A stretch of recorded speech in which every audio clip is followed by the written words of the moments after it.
यदि कोई आपसे पूछे कि इस संसार में सबसे बड़ी खोज क्या है, क्या वह परमाणु की खोज है, क्या वह अंतरिक्ष की खोज है, क्या वह कृत्रिम बुद्धिमत्ता की खोज है, श्री अरविंदो कहते हैं नहीं। मनुष्य की सबसे बड़ी खोज स्वयं की चेतना की खोज है। जिस दिन मनुष्य अपनी चेतना को जान लेता है, उसी दिन उसका जीवन केवल जीवित रहना नहीं बल्कि जागना बन जाता है। मनुष्य संसार को बदलने में लगा है, पर जिसने स्वयं को नहीं जाना, वह चाहे जितनी उपलब्धियां प्राप्त कर ले, भीतर से अधूरा ही रहेगा। यही कारण है कि श्री अरविंदो बार बार कहते हैं, बाहर की यात्रा कभी समाप्त नहीं होती, पर भीतर की यात्रा एक दिन तुम्हें तुम्हारे वास्तविक स्वरूप तक पहुंचा देती है। लेकिन प्रश्न उठता है, चेतना का अनुभव कैसे किया जाए? क्या केवल आंखें बंद कर लेने से चेतना का अनुभव हो जाएगा? क्या कुछ मंत्रों का जाप कर लेने से चेतना प्रकट हो जाएगी? क्या वर्षों तक ध्यान करने वाला प्रत्येक व्यक्ति चेतना को जान लेता है? श्री अरविंदो कहते हैं नहीं, क्योंकि चेतना कोई वस्तु नहीं जिसे प्राप्त किया जाए। चेतना तुम्हारा स्वभाव है। जिसे प्राप्त करना पड़ रहा है वह चेतना नहीं हो सकती।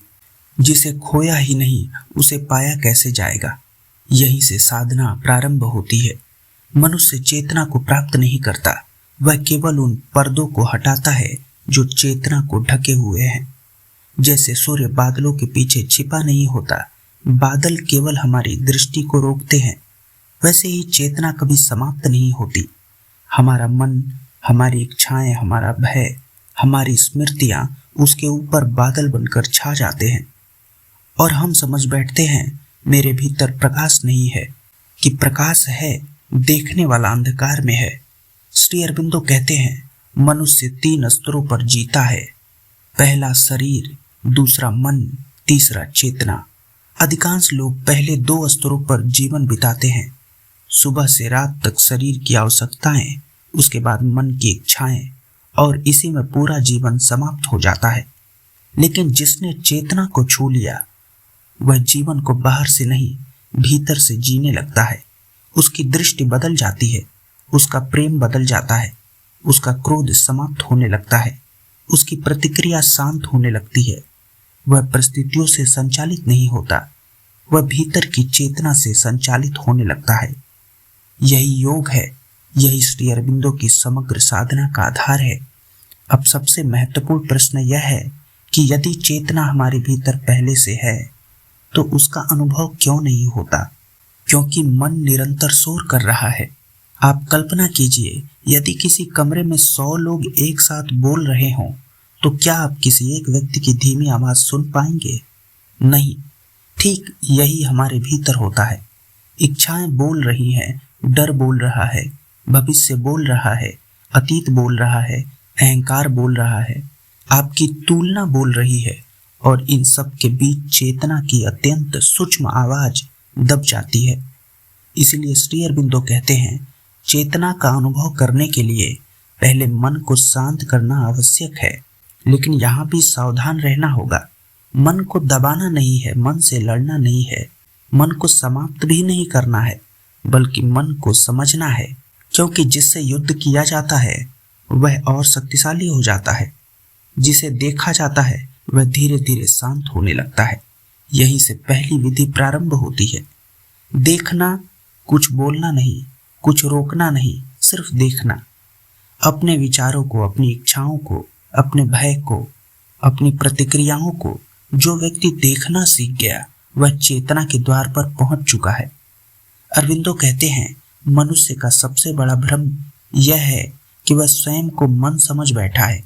क्योंकि जब विचार आते हैं वह कहता है मैं सोच रहा हूँ, क्रोध आता है तो वह कहता है मैं क्रोधित हूँ, दुख में वो कहता है कि मैं दुखी हूँ। लेकिन चेतना कहती है ऐसा नहीं, तुम सोच नहीं रहे, तुम सोच को देख रहे हो। तुम क्रोध नहीं, तुम क्रोध को देख रहे हो। तुम दुखी नहीं, तुम दुख के साक्षी हो। और जिस क्षण यह भेद स्पष्ट हो जाता है, उसी क्षण चेतना की पहली किरण भीतर उतरती है। इसीलिए श्री अरविंदो कहते हैं, चेतना का अनुभव किसी चमत्कार से नहीं होता, बल्कि देखने की कला से होता है।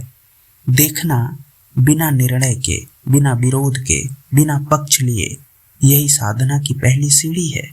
यदि चेतना का अनुभव करना है तो सबसे पहले एक भ्रम को तोड़ना होगा। हम अक्सर सोचते हैं कि चेतना किसी विशेष अवस्था का नाम है, जहां अद्भुत प्रकाश दिखाई देगा, दिव्य ध्वनियां सुनाई देंगी, शरीर में कंपन होने लगे या कोई अलौकिक अनुभव हो जाए। श्री अरबिंदो कहते हैं ये अनुभव भी हो सकते हैं और नहीं भी, पर चेतना इन अनुभवों पर निर्भर नहीं है। यदि कोई व्यक्ति प्रकाश देख ले तो यह आवश्यक नहीं कि वह चेतन हो गया हो। यदि किसी को दिव्य अनुभूति हो जाए तब भी संभव है कि उसकी चेतना पहले से अधिक जागृत हो। क्यों? क्योंकि चेतना अनुभवों की नहीं, अस्तित्व की गहराई है। अनुभव आते हैं और चले जाते हैं, पर चेतना बनी रहती है। यही कारण है कि साधक को अनुभवों का संग्रह नहीं करना चाहिए, बल्कि अपने अस्तित्व की गहराई में उतरना चाहिए। अब यहाँ प्रश्न यह उठेगा कि उस गहराई में उतरे कैसे? अरबिंदो कहते हैं मन को बलपूर्वक शांत मत करो, उसे देखने की आदत डालो। यही पहली विधि है। एकांत में बैठिए, आंखें बंद कीजिए और अपने भीतर चल रहे विचारों को रोकने की कोशिश मत कीजिए। यदि विचार आ रहे हैं, आने दीजिए। यदि स्मृतियां उठ रही हैं, उठने दीजिए। यदि भविष्य की योजनाएं बन रही हैं तो बनने दीजिए। आप केवल एक कार्य करें, देखते रहिए। कल्पना कीजिए कि आप किसी नदी के किनारे बैठे हैं। नदी बह रही है, उसमें पत्ते भी बह रहे हैं, लकड़ियां भी बह रही हैं, फूल भी बह रहे हैं। क्या आप हर वस्तु को पकड़ने के लिए नदी में कूद पड़ते हैं? नहीं ना, आप केवल देखते हैं। ठीक यही दृष्टि अपने मन के प्रति विकसित करनी है। विचार नदी हैं, आप नदी नहीं हैं। आप किनारे बैठे हुए साक्षी हैं। यही साक्षी भाव चेतना का पहला द्वार है। अरबिंदो कहते हैं कि जब तक मनुष्य विचारों के साथ बहता रहेगा तब तक वह स्वयं को नहीं जान सकता, क्योंकि विचार सदैव परिवर्तनशील हैं। एक क्षण में प्रेम, दूसरे क्षण में क्रोध, तीसरे क्षण में भय, चौथे क्षण में उत्साह। यदि तुम इन्हीं के साथ बहते रहोगे तो तुम्हारी पहचान भी हर क्षण बदलती रहेगी। लेकिन जो इन सबको देख रहा है, क्या वह बदल रहा है? नहीं, वह बचपन में भी वैसा ही था, युवा अवस्था में भी वही है, बुढ़ापे में भी वही रहेगा। वही साक्षी, वही मौन, वही चेतना। यही तुम्हारी वास्तविक स्वरूप है। अरबिंदो कहते हैं मन का स्वभाव सोचना है, जैसे हृदय का स्वभाव धड़कना है। यदि आप हृदय से कहें धड़कना बंद कर दो तो जीवन समाप्त हो जाएगा।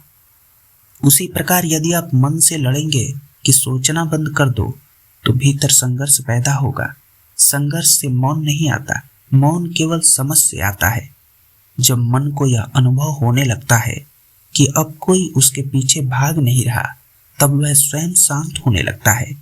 जैसे एक बच्चा तब तक शोर करता है जब तक उसे प्रतिक्रिया मिलती रहती है।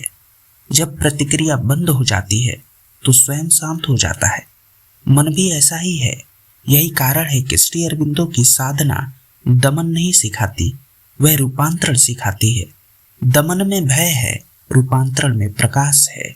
दमन में हिंसा है, रूपांतरण में प्रेम है। और चेतना केवल प्रेमपूर्ण वातावरण में ही खिलती है।